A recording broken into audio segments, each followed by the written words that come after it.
Kita lanjutkan kajian kita masih membahas Asyratus Sa'atil Kubra, tanda-tanda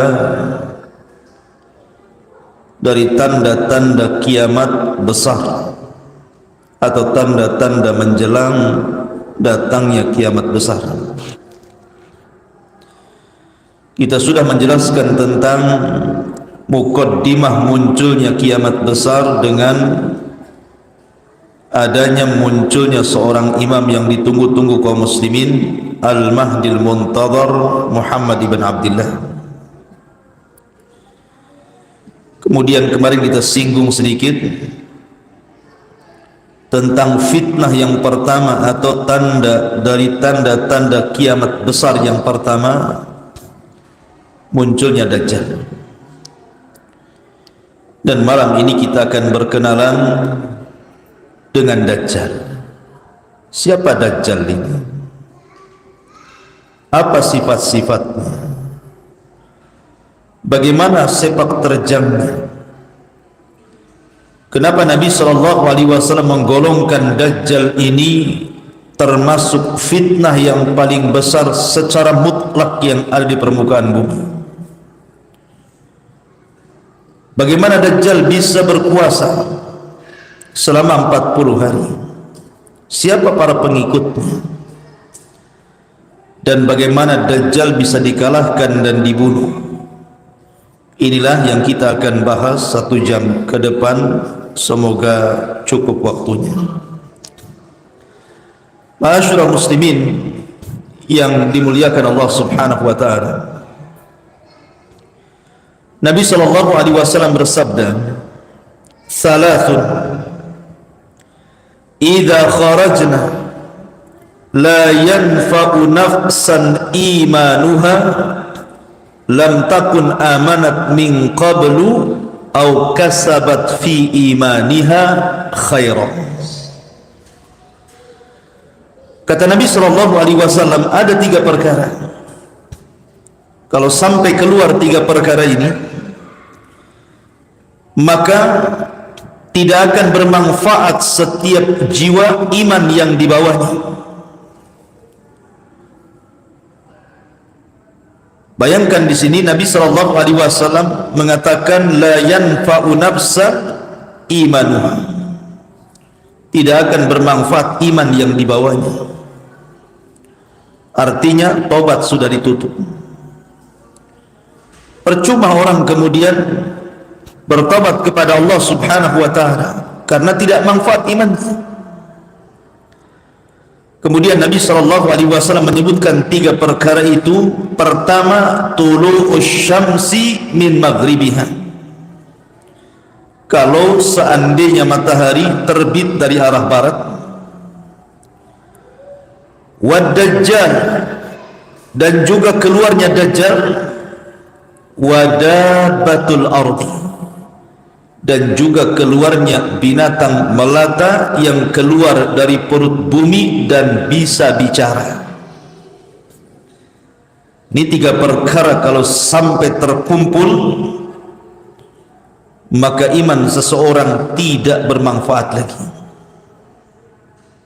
Baik dia beriman sebelumnya ataupun belum beriman sebelumnya, dan dia ingin tobat, tidak manfaat sama sekali. Dan Nabi SAW menyebutkan tentang Dajjal di sini, menunjukkan bahwa ketika Nabi SAW mengatakan apabila 3 perkara ini keluar tidak manfaat iman seseorang, salah satunya Dajjal, berarti munculnya Dajjal ini membahayakan iman, sangat membahayakan iman. Dan Dajjal keluar, kata Nabi SAW, la yakhrujud dajjalu hatta yadhala nasu an dzikrihi. Dan Dajjal tidak akan keluar sampai manusia melupakan untuk menyebut-nyebut Dajjal. Wa hatta tatrukal a'immatu dzikrahu 'alal manabir. Bahkan para duat, para ustaz, para syekh, para imam, mereka sudah tidak mau bicara lagi soal Dajjal di mimbar-mimbar mereka. Jadi ketika kita cerita Dajjal pada malam hari ini, hakikatnya memperlambat munculnya Dajjal. Sebab saya masih bicara Dajjal. Tapi kalau Dajjal sudah tidak diceritakan, Dajjal sudah dilupakan, yang dibicarakan perkara-perkara lain, Dajjal muncul ketika tidak disebut-sebut namanya. Maka pembahasan di malam hari ini hakikatnya ketika kita membahas Dajjal itu untuk memperlambat munculnya Dajjal. Jangan pula sombong kapan Dajjal muncul, biar saya hadapi si Dajjal itu. Emang siapa anda? Ma'asyiral muslimin yang dimuliakan Allah Azza wa Jalla, Dajjal ini berbeda dengan orang-orang yang mengaku Tuhan sebelumnya. Namrud mengaku Tuhan, Fir'aun mengaku Tuhan, sampai-sampai Fir'aun mengatakan ana rabbukumul a'la, saya Rabb kalian yang paling tinggi. Ailahun ghairi, apakah ada Tuhan selainku, kata Fir'aun. Kemudian juga Dzulwas ngaku Tuhan. Banyak orang-orang yang ngaku Tuhan, para raja di zaman dulu itu ngaku Tuhan, tetapi berbeda dengan Dajjal. Mereka mengaku Tuhan tetapi tidak diberikan keanehan. Allah Subhanahu wa ta'ala tidak berikan kepada mereka, atau tidak takdirkan diberikan sebagian daripada rububiyahnya. Dan mereka menganggap Fir'aun Tuhan itu hanya karena takut saja, menganggap Namrud itu Tuhan karena takut dibunuh. Begitu juga Dzulwas, ketika orang-orang Himyar Yaman dipaksa menyembah dirinya hanya takut karena mereka akan dibakar. Tetapi Dajjal berbeda. Manusia mempertuhankan Dajjal itu bukan takut Dajjal, tetapi memang menganggap Dajjal itu Tuhan masalahnya. Kalau orang menganggap Fir'aun Tuhan karena takut sama Fir'aun, kan? Tapi orang mengatakan Dajjal Tuhan itu karena meyakini memang Dajjal itu Tuhan. Ya, karena Dajjal diberikan khawariqul ada, keanehan-keanehan yang tidak biasa dimiliki manusia. Dia bisa merintahkan langit untuk hujan, hujan. Dia bisa merintahkan bumi untuk tumbuh, tumbuh. Dia bisa merintahkan binatang yang sudah mati hidup, hidup. Bagaimana orang tidak menganggap dia Tuhan? Kalau Namrud kan beda. Saya bisa menghidupkan dan mematikan, keluarkan dua orang dari penjara, yang satu dibunuh, yang satu dibiarkan hidup. Saya menghidupkan dan mematikan, katanya. Itu si Namrud tuh. Semua orang juga bisa kayak gitu. Makanya Ibrahim alaihi salatu wassalam menyumpel mulut si Namrud dengan mengatakan, kenapa Ibrahim kemudian tidak menyanggah ketika itu? Bukankah Ibrahim bisa membantah? Ketika Namrud mempermisalkan bahwa Tuhan itu penghidup dan pemati, kemudian dia mencontohkan menghidupkan seseorang dan membunuh yang lainnya. Bisa saja Ibrahim membantah, kan? Dan mengatakan bukan begitu maksudnya. Yang sudah kau matikan kau hidupkan, gitu maksudnya. Bisa saja Ibrahim membantah seperti itu. Takutnya yang dijadikan contoh Ibrahim sendiri. Sini Ibrahim saya bunuh, kamu nanti saya hidupkan. Takutnya seperti itu. Makanya Ibrahim tidak melanjutkan perdebatan. Ibrahim hanya mengalihkan dengan perdebatan yang lain. Fa innallaha ya'ti bisyamsi minal masyriq fa'ti biha minal maghrib. Tuhanku setiap hari terbitkan matahari dari timur. Sekarang kau balik, terbitkan dari barat. Fabuhital ladzi kafar. Namrud diam. Siapa yang bisa membawa matahari ke arah barat kecuali Allah Azza wa Jalla? Artinya bahwa ketuhanan mereka lemah. Beda dengan Dajjal. Dajjal ini memang diberikan khawariqul ada, diberikan keanehan-keanehan sehingga wajar dia mengaku Tuhan. Dan orang yang menuhankan Dajjal bukan karena takut Dajjal, karena memang mereka yakin Dajjal itu Tuhan. Itulah makanya Rasul mengatakan tidak ada fitnah sejak Allah ciptakan Adam sampai kiamat yang lebih besar melebihi Dajjal. Maksudnya dia pesaing Tuhan gitu masalahnya. Dan Dajjal diberikan seperti itu hanya untuk ibtila, menguji iman manusia. Ma'asyiral muslimin yang dimuliakan Allah Subhanahu wa taala. Di zaman Nabi sallallahu alaihi wasallam, Nabi pernah kedatangan rombongan dari Bani Tamim. Beberapa orang datang kepada Nabi sallallahu alaihi wasallam untuk mengislamkan dirinya. Dan itu disebutkan di dalam riwayat Muslim yang sangat masyhur tentang kisah yang diceritakan oleh Fatimah bintu Qaisin tentang seorang sahabat Nabi sallallahu alaihi wasallam yang bernama Tamim ibn Aus Ad-Dari radhiyallahu anhu. Tamim ibn Aus Ad-Dari ini ikhwan, sahabat yang banyak berjasa walaupun dia belakangan masuk Islam, tetapi Allah anugerahkan kecerdasan yang luar biasa. Dia bisa menghafal Quran dengan singkat, dan dia selalu menghatamkan Al-Quran hampir setiap malam. Sampai-sampai para ulama mengatakan tidak ada manusia yang menghatamkan Al-Quran dalam satu rakaat salat kecuali 4 orang. Pertama Utsman ibn Affan radhiyallahu an, yang kedua Tamim ibn Aus Ad-Dari yang kita akan ceritakan kisahnya, kemudian yang ketiga Abu Hanifah, yang keempat saya lupa. 4 orang ini mereka selalu menghatamkan Al-Quran dalam satu rakaat salat witir. Anda bisa bayangkan, salat witir kan satu rakaat, dihatamkan Al-Quran dari Al-Baqarah sampai Qul a'udzu birabbin nas.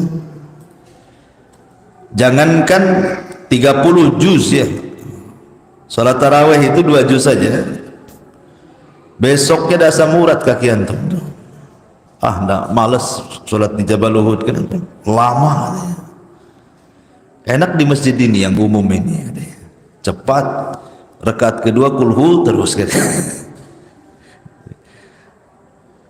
Ma'asyiral muslimin yang dimuliakan Allah Azza wa Jalla, Tamim bin Aus Ad-Dari ini karena dia seorang pelaut sehingga punya kepiawaian, kecerdasan.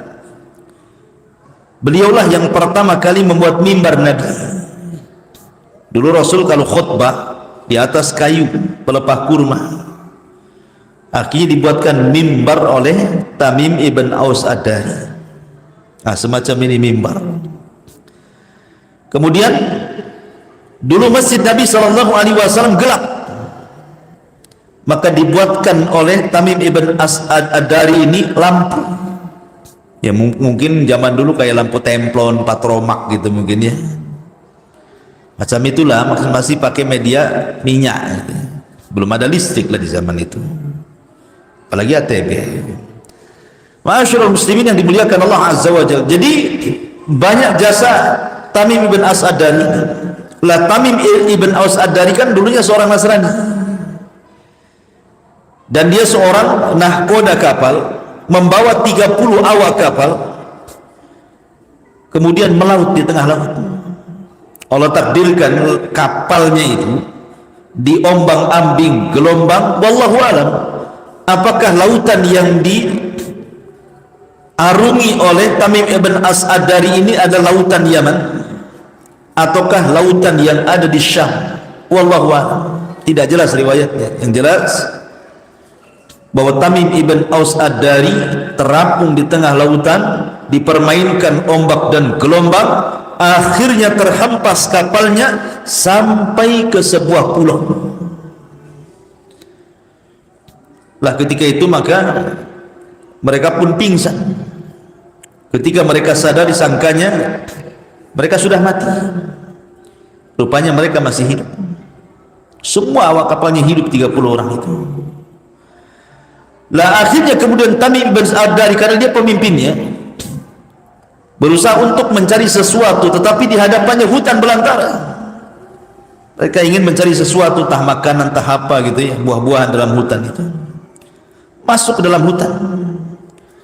Rupanya di dalam hutan dia berjumpa dengan makhluk yang berbulu sangat tebal.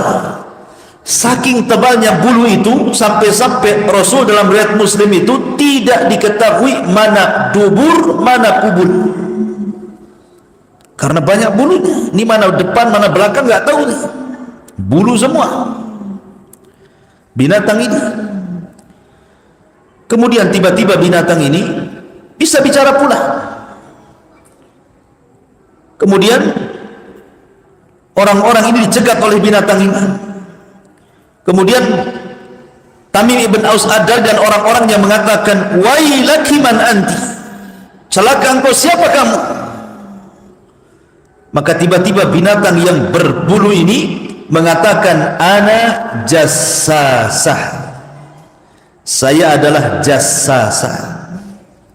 Jassasah itu bahasa Arab, diambil dari kalimat jasus, dan dalam bahasa kitanya artinya mata-mata.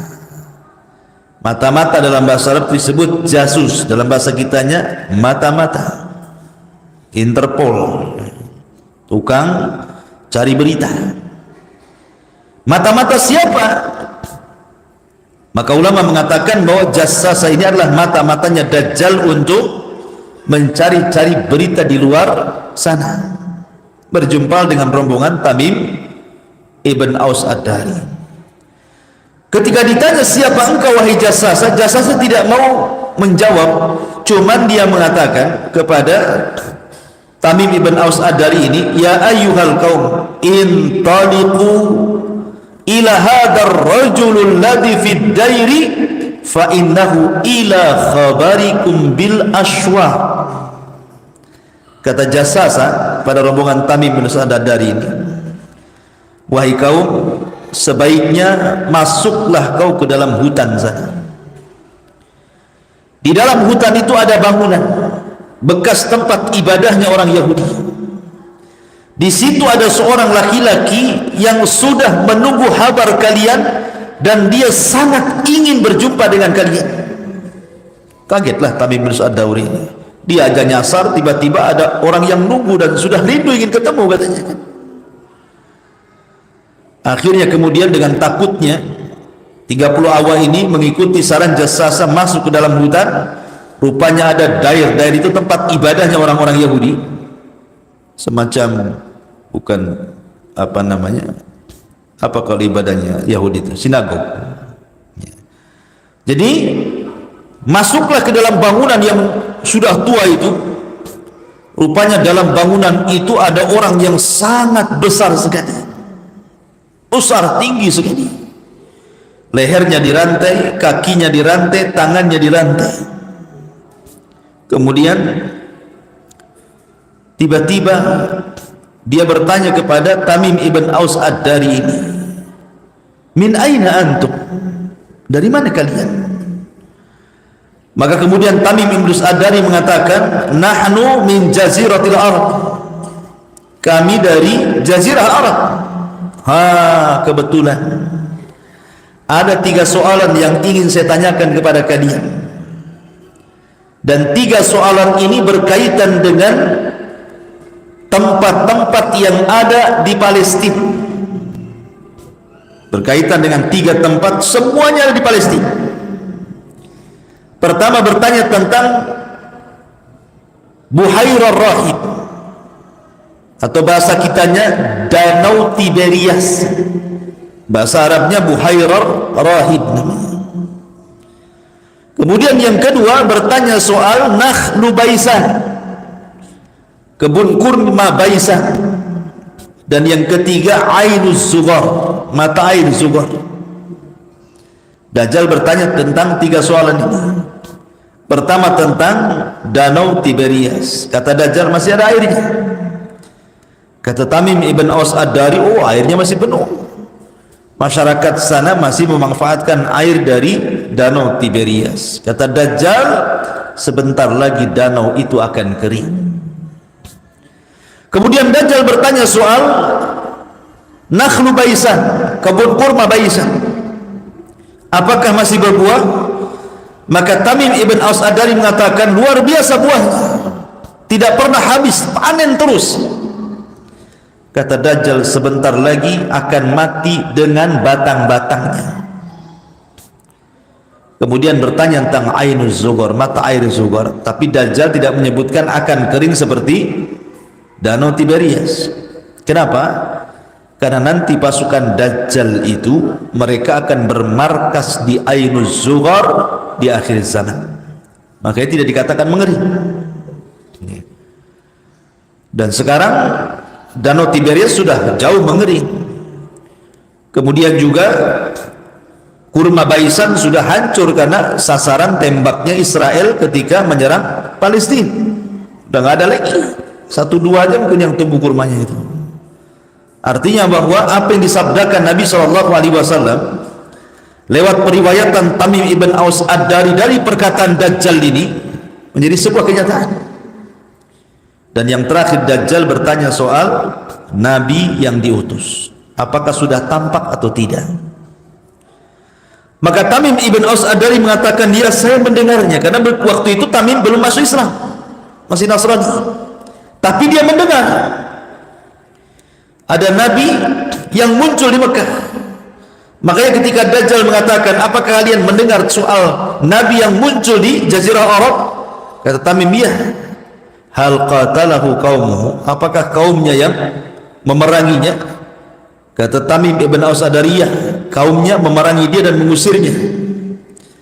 Maka Dajjal mengatakan, fattabi'u innahu alal haq, kalau kalian berjumpa dengan Nabi itu, ikuti dia, karena dia di atas kebenaran. Dia Dajjal saja suruh ngikut Nabi. Dajjal. Kata Dajjal, kalau berjumpa dengan orang yang ngaku Nabi itu dari orang Arab dan diperangi kaumnya, ikut dia, karena dia di atas kebenaran. Ini Dajjal yang ngomong. Sekarang bukan Dajjal jangan ikut Nabi katanya, berarti lebih Dajjal dibandingkan Dajjal lah kan gitu. Dajjal suruh ikut Nabi loh ya. Ini bukan Dajjal jangan ikut Nabi katanya. Ma'asyiral muslimin yang dimuliakan Allah Azza wa Jalla. Akhirnya kemudian Tamim bin Ad-Dari ini karena ketakutan keluar, dia lari dari hutan, kemudian mendorong kapalnya kembali, kemudian berlayar kembali sampai akhirnya pulang ke Bani Tamim, ke kampungnya. Maka ketika banyak kemudian pada tahun 9 Hijriah, setelah terjadi Fathu Mekah, banyak kabilah-kabilah itu datang kepada Rasul untuk mengislamkan dirinya. Salah satunya adalah kabilahnya Tamim ibn Aus Ad-Dari, datang kepada Rasulullah, kemudian mengislamkan, ingin masuk Islam. Lah ketika Tamim ibn Aus Ad-Dari ini masuk Islam, maka dia menceritakan kisah perjalanan. Maka Nabi SAW membenarkan kisah Tamim ibn Aus Ad-Dari karena selaras dengan wahyu yang Allah wahyukan kepadanya.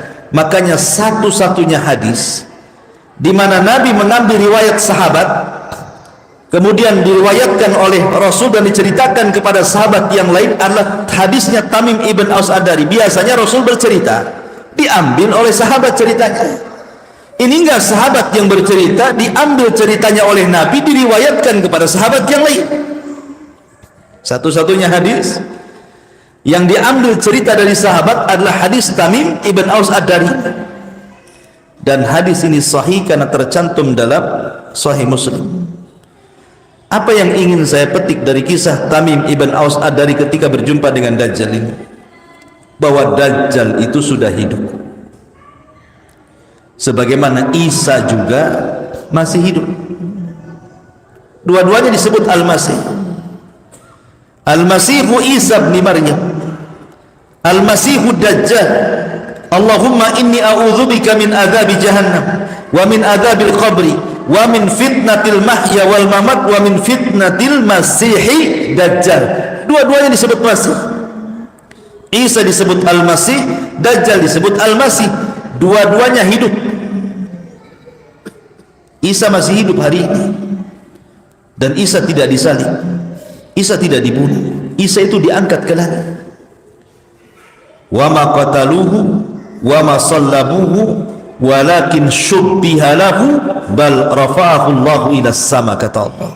Isa tidak dibunuh sebagaimana prasangka Yahudi, Isa tidak disalib sebagaimana prasangka Nasrani, tapi Isa itu dinaikkan ke langit. Maka Isa masih hidup sebagaimana Dajjal pun hidup dan pernah ditemui oleh Tamim ibn Aus Ad-Dari. Di mana tempatnya Allahu a'lam.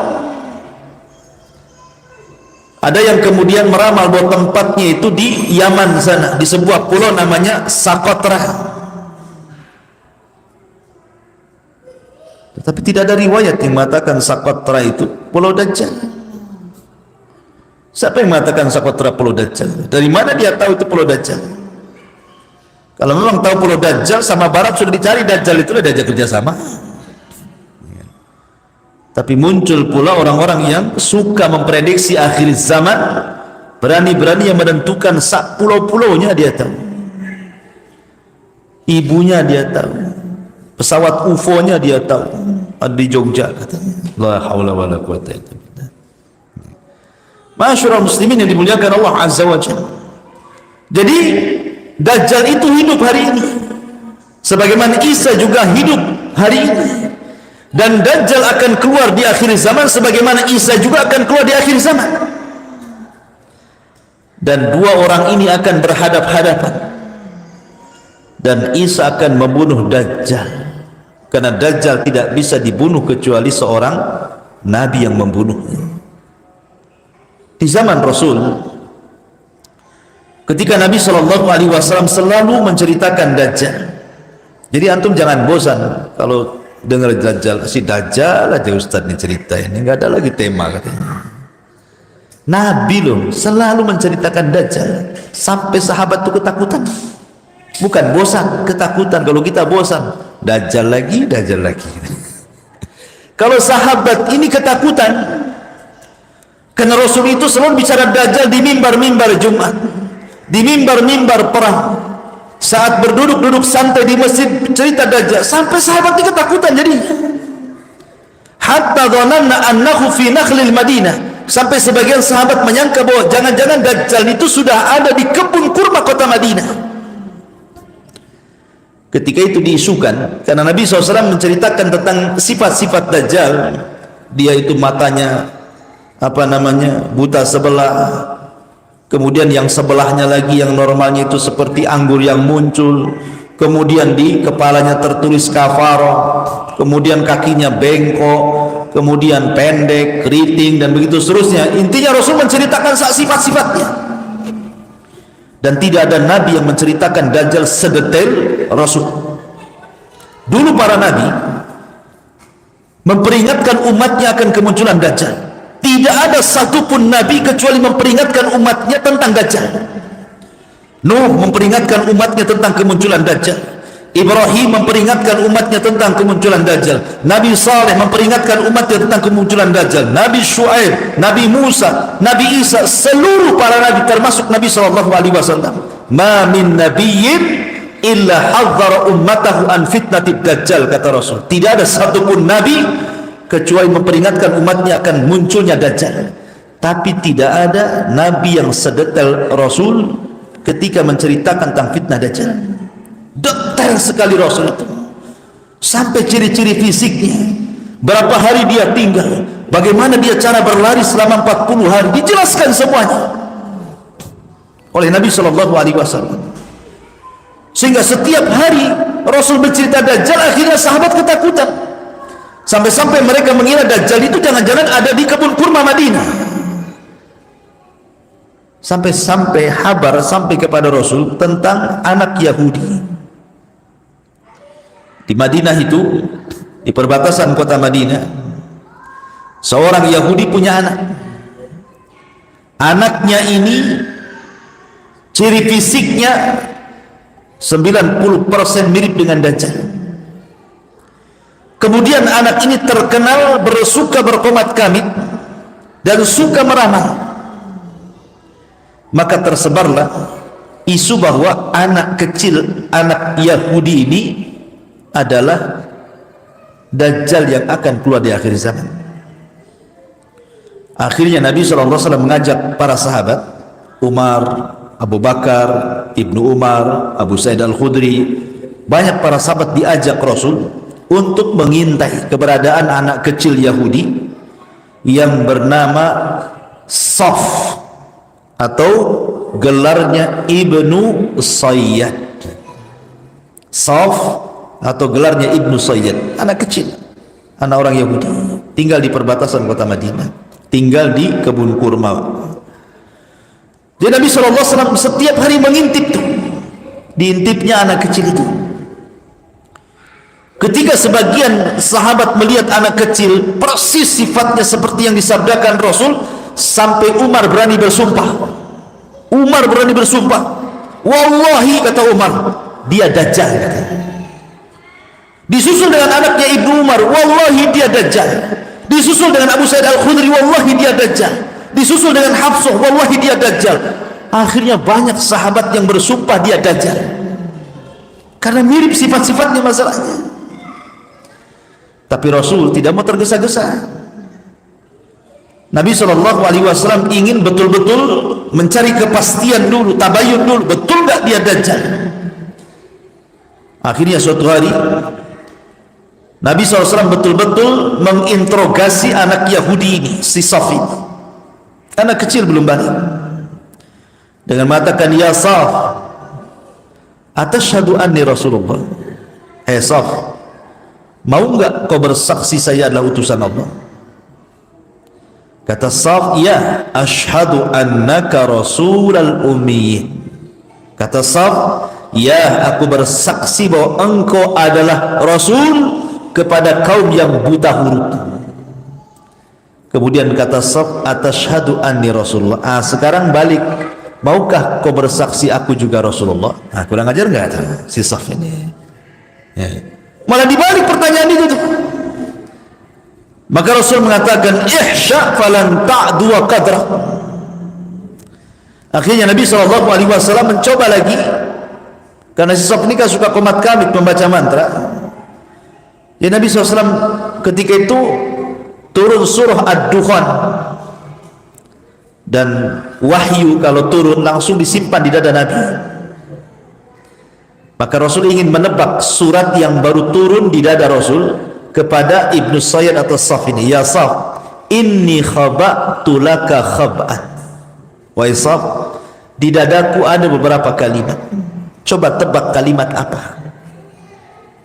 Maka Saf memperhatikan dada Rasul. Tiba-tiba Saf mengatakan, duh, duh, duh. Kata Rasul, ikhsha falan ta'du wa qadra. Celaka engkau wahai Saf, engkau tidak akan mampu melewati batas takdirmu. Tapi kan dia sudah benar, dia mau mengatakan dukhan tetapi tidak bisa, sehingga duh gitu saja. Tapi kan sudah benar itu. Ketika kemudian Saf ditanya tentang arsy iblis, apa kata dia? Wa kana arshuhu 'alal ma'. Istana iblis ada di tengah-tengah lautan, katanya. Maka Rasul kemudian pergi.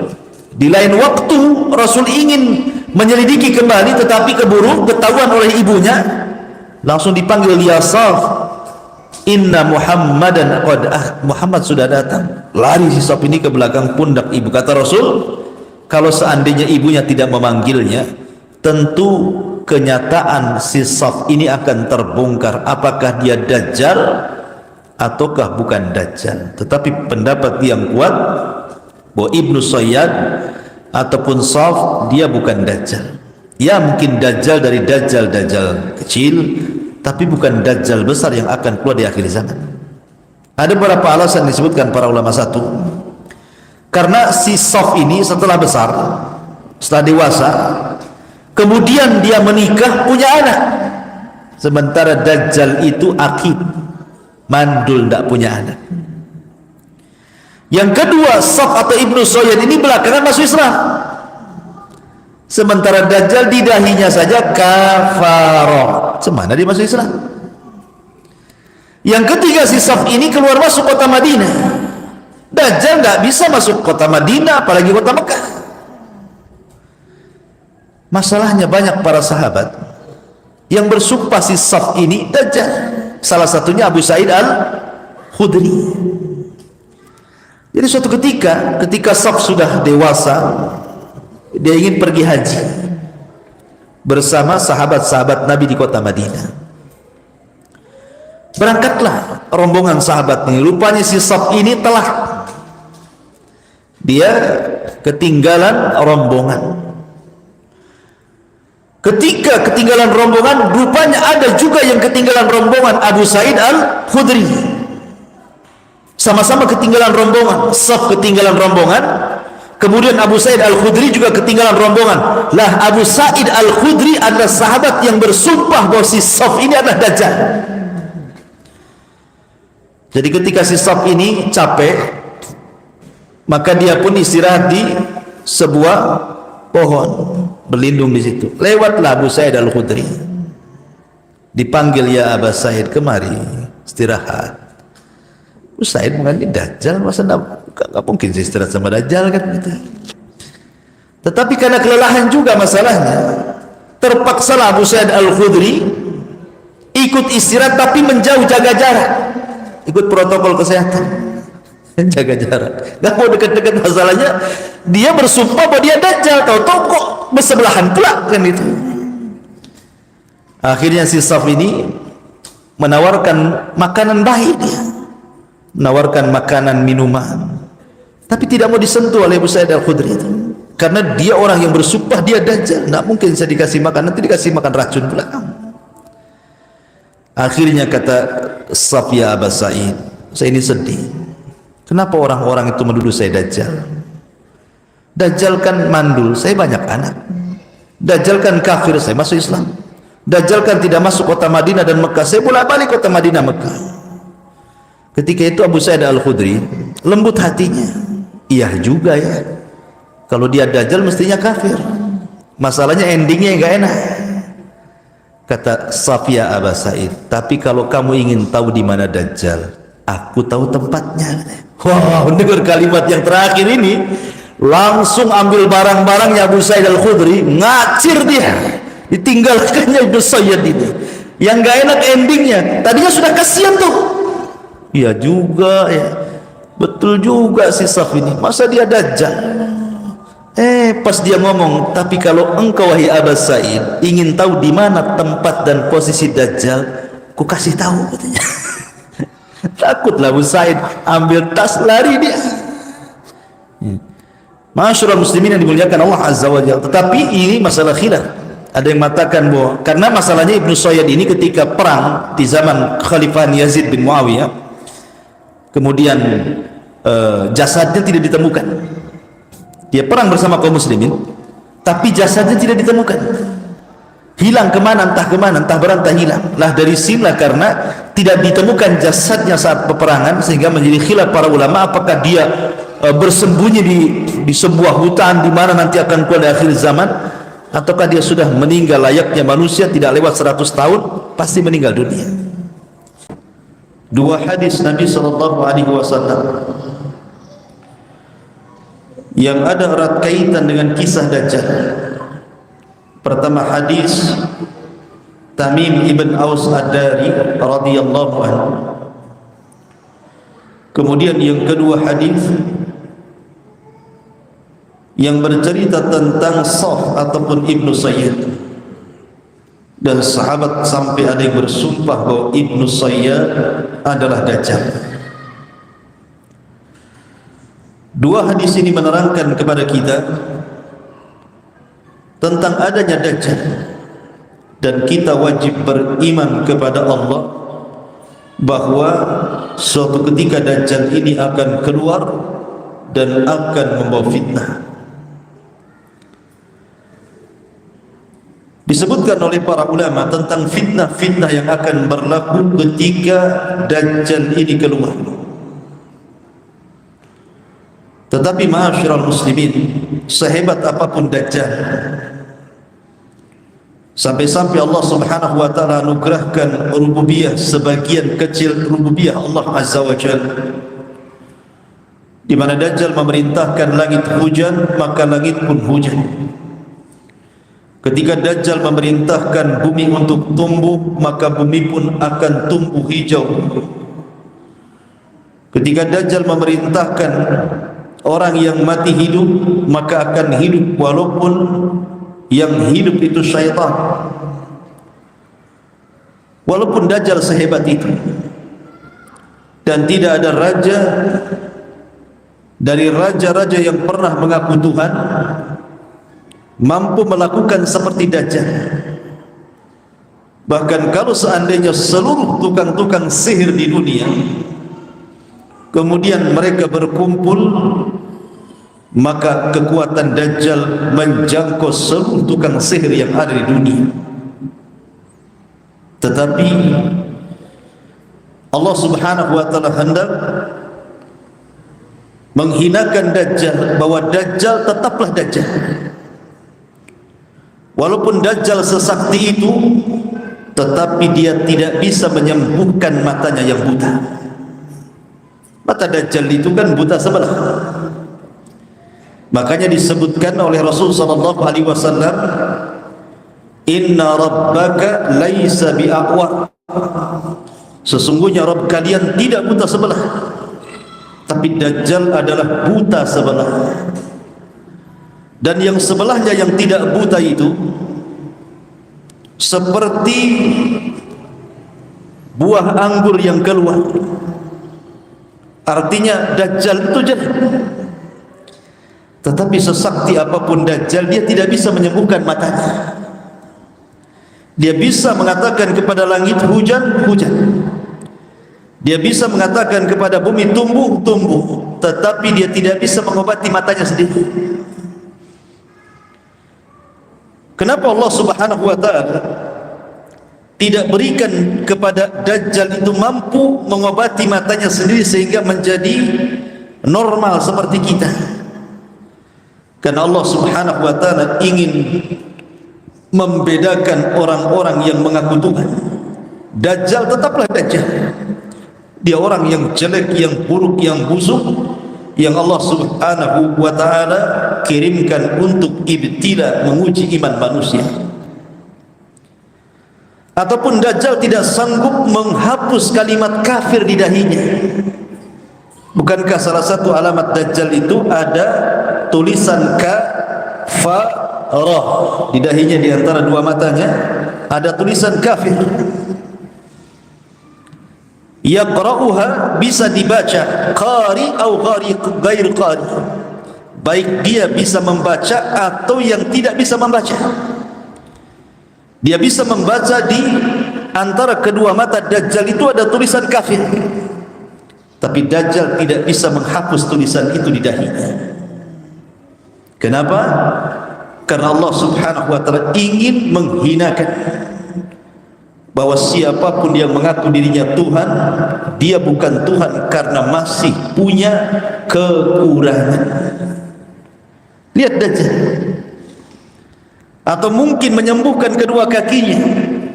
Kedua kakinya Dajjal itu murabbah. Mungkin bahasa kitanya egang gitu ya. Jadi betisnya itu seperti busur panah, kakinya itu seperti busur panah seperti ini. Jadi jalannya jelek. Itu saja tidak bisa menyembuhkan kedua kakinya. Artinya ada sisi kelemahan Dajjal. Dan siapapun yang melihat Dajjal dengan kacamata ilmu, maka dia tidak mungkin beriman dengan Dajjal. Tidak mungkin Tuhan seperti itu, banyak cacat. Tapi Dajjal tidak bisa menyembuhkan cacatnya itu. Ma'asyiral muslimin yang dimuliakan Allah Subhanahu wa ta'ala. Akan tetapi Dajjal ini memang diutus oleh Allah Subhanahu wa ta'ala untuk ibtila, menguji agama manusia. Dan tidak ada fitnah melebihi fitnah Dajjal yang paling besar yang pernah Allah munculkan di alam semesta ini. Karena kerusakannya luar biasa.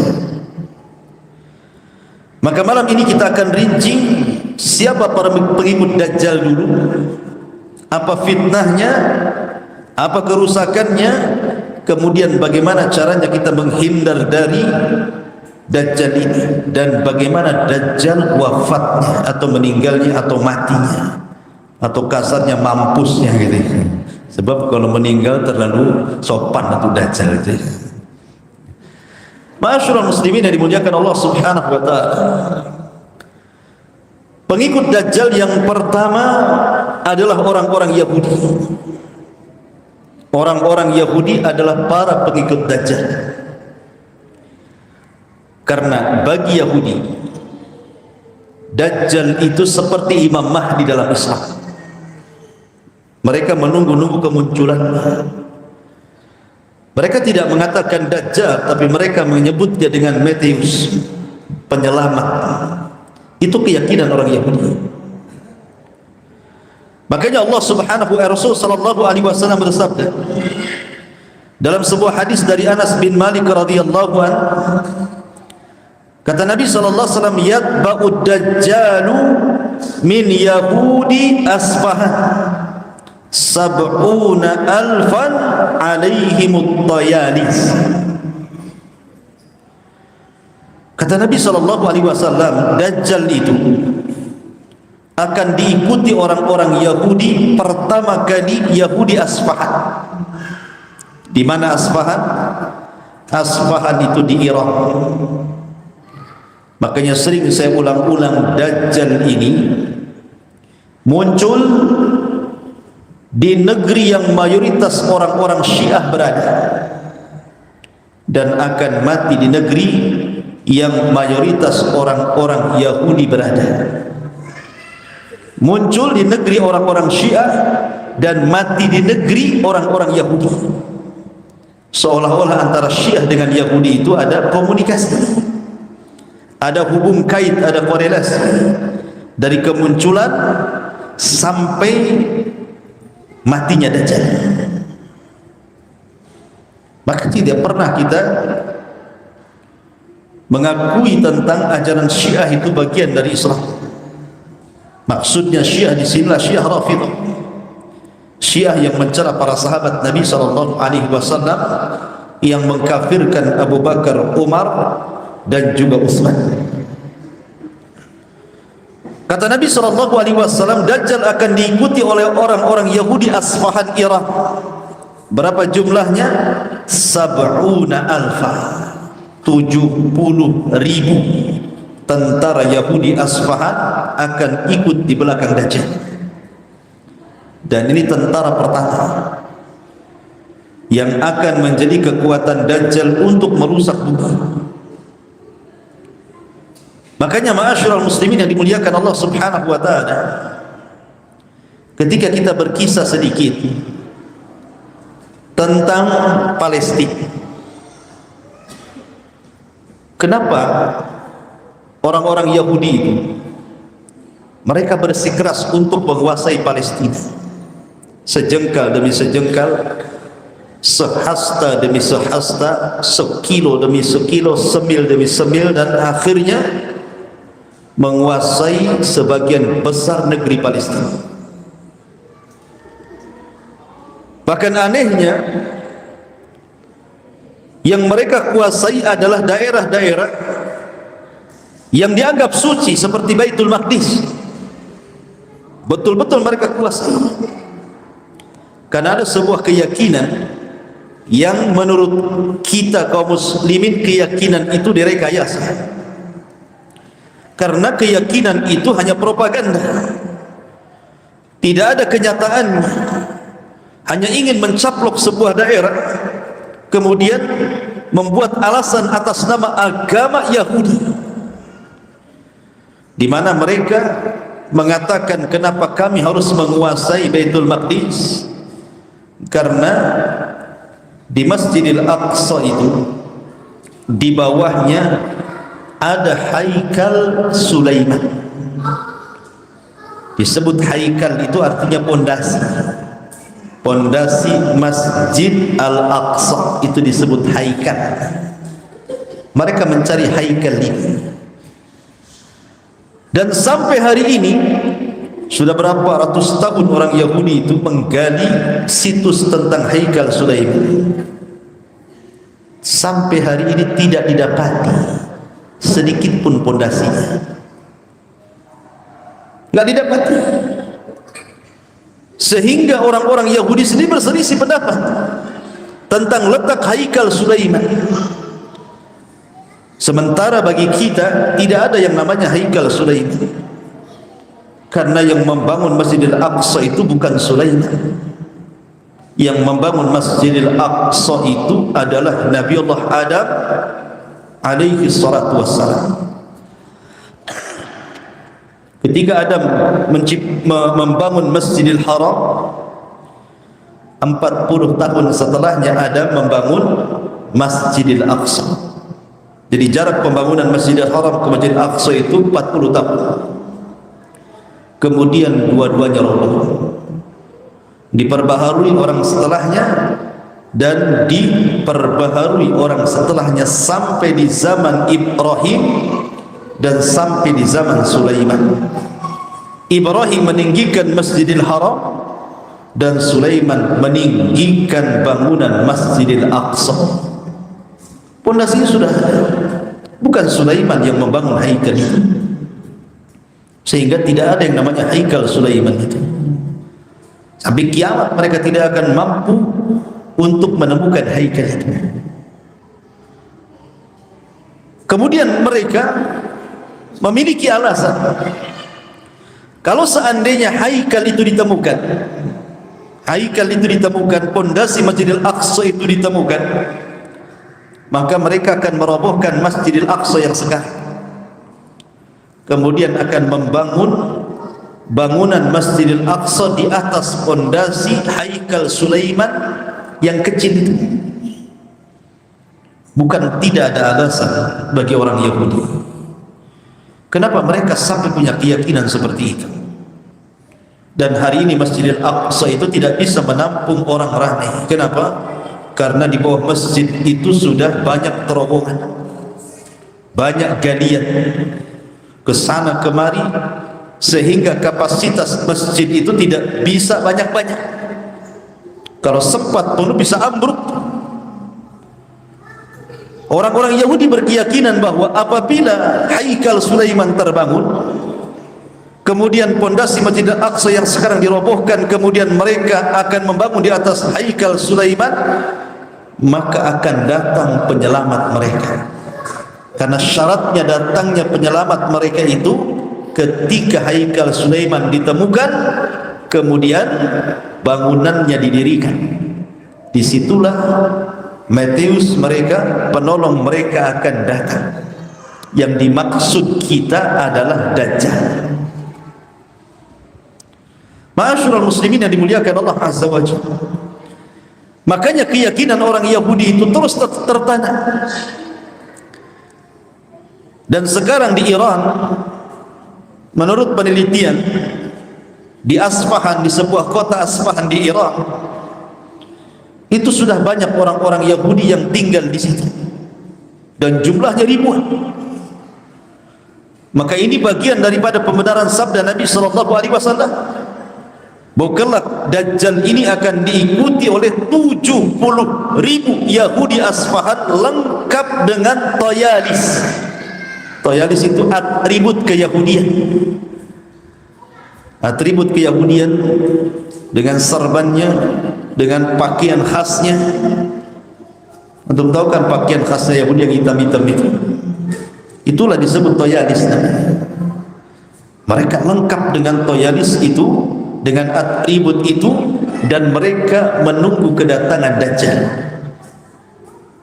Jadi yang pertama, pengikut Dajjal adalah orang-orang Yahudi, diawali dari Asfahan, kemudian diikuti Yahudi-Yahudi yang ada di tempat-tempat yang lainnya akan bergabung.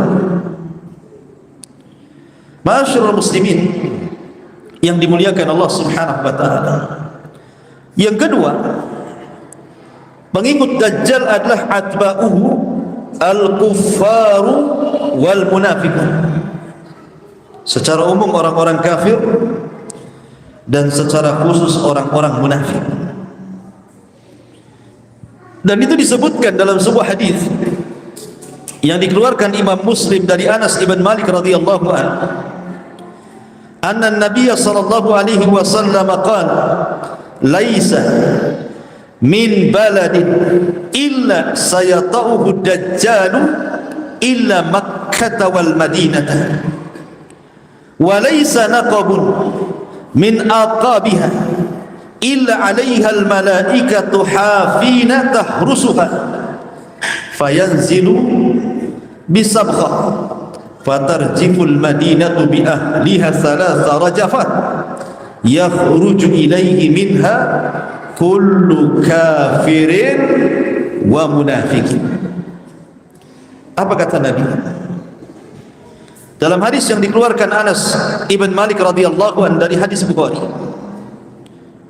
Tidak ada satu pun negeri di dunia ini kecuali akan diinjak Dajjal. Tidak ada satu pun negeri. Sebutkan negeri apa saja yang tercantum dalam peta atau yang tidak tercantum dalam peta, semua akan diinjak Dajjal. Karena Dajjal itu mampu untuk berkeliling dunia kal ghaithi, seperti ghaith. Ghaith itu seperti gerimis yang dihempas angin. Jadi kalau ada angin kencang kemudian ada gerimis, maka tentu angin akan mudah untuk membawa rintikan-rintikan hujan kecil. Seperti itulah kecepatan Dajjal ketika mengelilingi dunia, seperti gerimis yang dihempas angin kencang. Tahu-tahu sudah di sana, tahu-tahu sudah di sana gitu ya. Ada memang hadis dhaif yang disebutkan para ulama bahwa kendaraan Dajjal adalah keledai yang sangat panjang sekali dan mampu melesat untuk menginjak daerah-daerah yang sulit untuk diinjak kecuali Dajjal mampu ke daerah itu. Mungkin sekarang pakai helikopter ke daerah-daerah terpencil itu kadang-kadang masih susah mendaratnya dan begitu seterusnya. Tapi Dajjal tidak ada daerah yang mudah ataupun yang sulit kecuali diinjaknya. Tapi hadis ini lemah. Dajjal punya kendaraan itu hadisnya lemah. Jadi tetapi ada juga yang kemudian sampai berlebihan ya, mengatakan bahwa kendaraan Dajjal itu semacam pesawat UFO, pesawat piring ya, pesawat UFO. Dan sudah ditemukan ada di Jawa sana. Jadi kok bisa startnya di Jawa pula ceritanya gitu. Jadi ini khurafat lagi, khurafat kontemporer namanya. Orang dulu saja tidak meyakini seperti itu, muncul pula keyakinan-keyakinan aneh yang tidak dipahami para ulama. Intinya bahwa bagaimana Dajjal itu bisa menginjak daerah-daerah satu dunia ini, Allahu alam. Yang jelas bahwa Allah sudah memberikan kemampuan masalahnya. Tidak mustahil bagi Allah. Dajjal ini mampu berkeliling dunia hanya waktu yang sangat singkat, 40 hari. Yang satu hari pertama sama dengan setahun, satu hari kedua sama dengan sebulan, dan satu hari ketiga sama sepekan, dan hari keempat dan begitu seterusnya sama dengan hari-hari kita hari ini. Kata para ulama penafsirannya, apa yang dimaksud satu hari dengan setahun, satu hari sama dengan sebulan, satu hari sama dengan sepekan itu? Maksudnya Dajjal itu bukan hanya menginjak daerah normal waktunya, tetapi juga menginjak daerah-daerah yang tidak normal waktunya, seperti daerah kutub yang siangnya lama, malamnya lama. Itu maksudnya seperti itu hadis ini. Jadi tidak ada tempat kecuali diinjak Dajjal. Kemudian kata Nabi SAW, illa Makkah wal Madinah, kecuali negeri Mekah dan negeri Madinah. Karena tidak ada satupun batas-batas yang bisa memasukkan orang ke Mekah dan ke Madinah kecuali ada malaikat yang menjaga sehingga Dajjal tidak mampu masuk. Ketika Dajjal tidak sanggup masuk ke Mekah, kemudian juga dia akhirnya berangkat ke Madinah, tidak bisa juga masuk ke dalam kota Madinah, sehingga Dajjal hanya mampu berdiri di sebuah bukit yang disebut dengan Sabkhah, bukit tinggi. Kemudian dari situ Dajjal menghentakkan kakinya 3 kali ke tanah. 1 kali hentakan terjadi gempa yang menggoncangkan kota Madinah. Kemudian 2 kali hentakan makin besar goncangannya sehingga banyak rumah yang roboh. Hentakan yang ketiga meretakkan tanah-tanah sehingga orang-orang kafir yang bersembunyi di Madinah dan orang-orang munafik mereka ketakutan, akhirnya keluar dari Madinah. Ketika mereka keluar inilah kemudian mereka pun belakangan menjadi para pengikut Dajjal.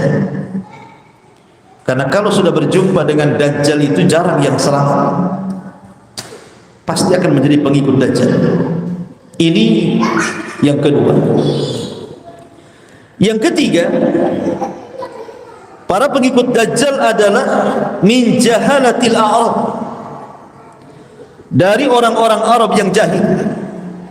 Orang-orang Arab yang jahil. Tidak semua orang Arab itu syekh, alim, tidak.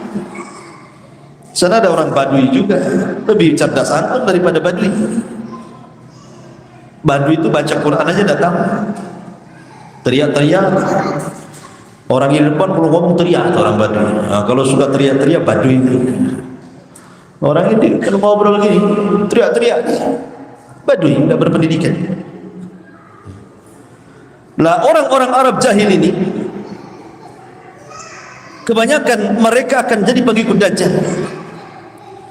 Dan itu disebutkan dalam hadis Nabi SAW yang dikeluarkan oleh Imam Hakim dan Ibnu Majah dari hadis Abi Umamah radhiyallahu an, dalam hadis yang panjang sekali. Lah di antara penggalan hadis yang panjang itu Rasulullah mengatakan, wa inna minal fitnati an yaqula lil a'rabi ara'aita in bu'ithtu laka abaka wa ummaka atashhadu anni rabbuka fayaqulu na'am fayatamathala lahu syaitanani fi surati abihi wa ummihi fayaqulani ya bunayya itba'hu fa innahu rabbak. Di antara penggalan hadis yang panjang dari hadis Abi Umamah itu adalah di antara fitnah Dajjal, Dajjal akan berkata kepada orang Arab. Dajjal itu ketika tidak bisa masuk ke kota Mekah dan Madinah, maka Dajjal akan berkeliling ke kabilah-kabilah Arab, ke orang-orang Badui di Arab itu, akan keliling ke daerah-daerah Arab. Kemudian ketika sampai di daerah-daerah Arab, maka Dajjal akan mengatakan kepada orang-orang Arab jahil itu, bagaimana pendapat kalian? Jikalau aku mampu menghidupkan ibu dan bapak kalian, maukah engkau bersaksi saya adalah Tuhanmu? Maka orang-orang jahil Arab mengatakan, na'am ya, kami siap bersaksi kalau engkau bisa menghidupkan bapak dan ibu kami, engkau adalah Rabb kami. Maka maka Dajjal pun mengajak orang-orang ini ke kuburan ayah dan ibu mereka, ke kuburan orang-orang yang mereka cintai dari orang tua mereka. Kemudian setelah sampai di kuburan, tiba-tiba Dajjal mengatakan kepada kuburan, ahyu, hiduplah kalian. Tiba-tiba kuburan itu retak, belak, muncullah manusia-manusia berdatangan dari dalam kuburan. Kata Nabi SAW, fatamatsala lahu syaitanani, maka setan-setan itu bekerja sama dengan Dajjal menyerupai ibu bapa orang-orang yang dipanggil Dajjal itu. Tiba-tiba setelah hidup ibu bapa mereka, padahal itu adalah jelmaan syaitan, bukan beneran, itu sihir. Tiba-tiba kemudian orang tuanya, ibu bapanya ini mendekati anaknya, kemudian menciumnya, memeluknya. Maka anaknya pun senang karena ibu bapanya masih hidup. Tiba-tiba ibunya mengatakan, nah, sesungguhnya aku dihidupkan karena dia, mengisyaratkan kepada Dajjal, ikuti dia karena dia adalah Tuhan. Ya, bagaimana fitnah Dajjal sedahsyat itu juga. Gimana orang-orang tidak ikut Dajjal kalau sesakti itu Dajjal itu? Makanya Dajjal disebut Al-Masih, sama dengan Isa bin Maryam disebut Al-Masih. Karena Isa bisa mengusap manusia, orang mati bisa hidup karena mukjizat. Tapi Dajjal juga bisa menghidupkan orang yang mati dengan mengusap kuburan, tetapi yang hidup bukan orang yang sudah mati, tapi syaitan yang mempermisalkan orang mati itu persis seperti ibu bapaknya. Sihir daripada Dajjal. Tukang sihir mana yang bisa melakukan seperti Dajjal? Nggak ada. Sesakti itu Dajjal. Makanya wajar orang-orang Arab itu mereka banyak mengikuti Dajjal. Ini yang ketiga.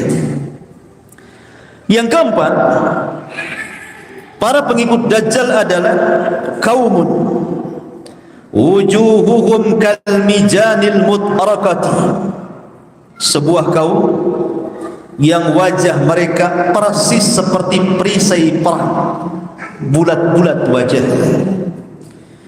Siapa mereka? Kita baca dulu hadisnya. Hadis ini dikeluarkan oleh Imam Ahmad dari Abu Hurairah radhiyallahu anhu. Nabi sallallahu alaihi wasallam bersabda, la yanzilanna ad-dajjal huz wa karman fi 70,000 wujuhuhum kalmijanil mut'arakati. Dajjal akan turun di sebuah daerah namanya Khuz dan juga daerah Karman, dan akan diikuti 70,000 manusia yang wajah mereka seperti perisai-perisai perang. Kemudian dalam riwayat yang lain dari hadis Abi Bakar radhiyallahu anhu, inna Dajjal yakhruju min kibalil masyriq min madinati yuqalu laha Khurasan yatbauhu aqwamun wa fi riwayatin afwajun ka'anna wujuhahumul mijanil mut'arakati. Kata Nabi SAW, sungguhnya Dajjal akan keluar dari arah timur di sebuah Madinah yang disebut dengan Khurasan, Iran, dan akan diikuti oleh banyak kaum yang wajah-wajah mereka seperti perisai-perisai perang. Kemudian para ulama mengatakan yang dimaksud wajah mereka seperti perisai-perisai perang, wal maqsudu bihi ba'dul a'ajim wa ba'du qabailit turki wa minhumul maghul wa tatar.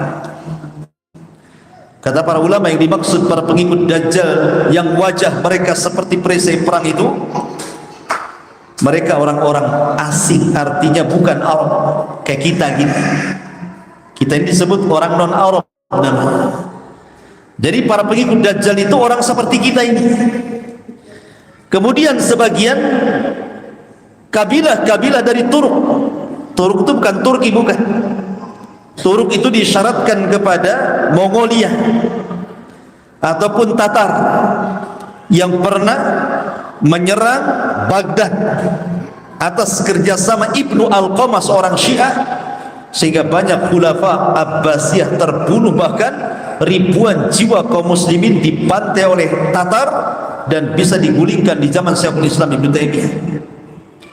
Maksudnya pengikut Dajjal itu ya orang-orang yang wajahnya bulat, hidungnya pesek, matanya sipit, orangnya pendek-pendek. Itulah para pengikut Dajjal. Ini siapa ini? Yang bulat-bulat. Antum tengok anak pula. Masyarul muslimin yang dimuliakan Allah Subhanahu wa ta'ala. Jadi orang-orang ajam, orang-orang asing di luar Arab. Kemudian juga di antara pengikut Dajjal adalah an-nisa, kebanyakan perempuan. Emak-emak itu yang banyak ikut Dajjal itu.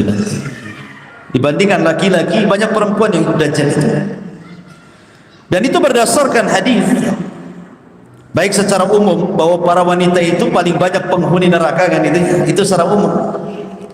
Tapi secara khusus Nabi SAW bersabda, yanzilu dajjalu fi hadhihi sibkhati bimirqanatin fayakunu aktsara man yakhruj ilayhi an-nisaa hatta inna ar-rajula la yarji' ila hamimihi wa ila ummihi wa ila ibnatihi wa ila ukhtihi wa ila ammatihi fayuwaththikuha ribatan makhafatan an takhruja ilayhi thumma yusallitullahu al-muslimina alayhi fayaqtulunahu wa yaqtuluna syi'atahu hatta innal yahud la yakhtabi'a tahta asy-syajarati awil hajari fayaqulu al-hajaru awil syajaratu lil muslim hadha yahudi tahti faqtulhu. Kata Nabi SAW, Dajjal itu akan turun di sebuah tempat namanya Sibkhah di daerah Mirqana.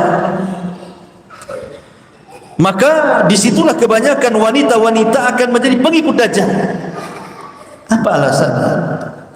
Bukankah Dajjal tidak ganteng?